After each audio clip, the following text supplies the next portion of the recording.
आप तुरंत de Albuquerque पे मार्क कर देंगे। तो जो ब्लू वाटर नीति थी या फिर ब्लू वाटर ट्रीटी थी, ये किसने शुरू की थी? डी अल्बुकर्क ने। इसमें कुछ पानी से संबंधित कुछ ट्रीटी साइन की गई थी। अगर आप डिटेल में नहीं भी पढ़ते हैं तो भी इट्स ओके, क्योंकि जो हमारा टेट है वो इतना डिटेलिंग नहीं पूछता है, उसमें वन लाइनर क्वेश्चन चलते हैं। फिलहाल आपको नाम तो जरूरी याद रखना है, ठीक है।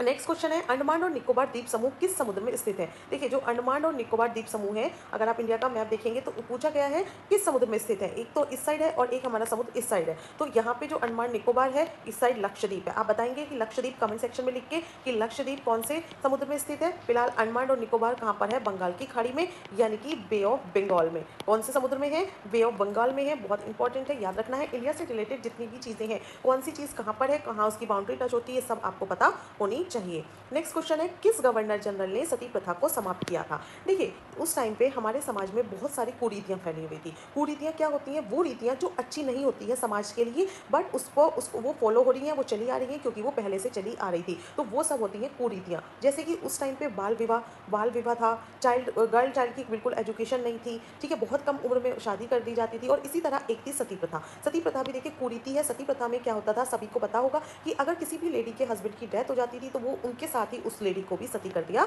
जाता था। यानी कि आप सोच के देखिए कि एक जिंदा इंसान को उसी के साथ जला दिया जाता था। तो ये एक बहुत बड़ी कुरीति है। तो उस कुरीति को किसने उस टाइम पे खत्म किया था? विलियम बेंटिक ने। एक गवर्नर जनरल थे जिनका नाम था विलियम बेंटिक। जो हिस्ट्री के स्टूडेंट होंगे उन्हें बहुत अच्छे से पता होगा। उन्होंने इस रीति को क्या कर दिया था? समाप्त कर दिया था। और अच्छी भी बात है, क्योंकि ये रीति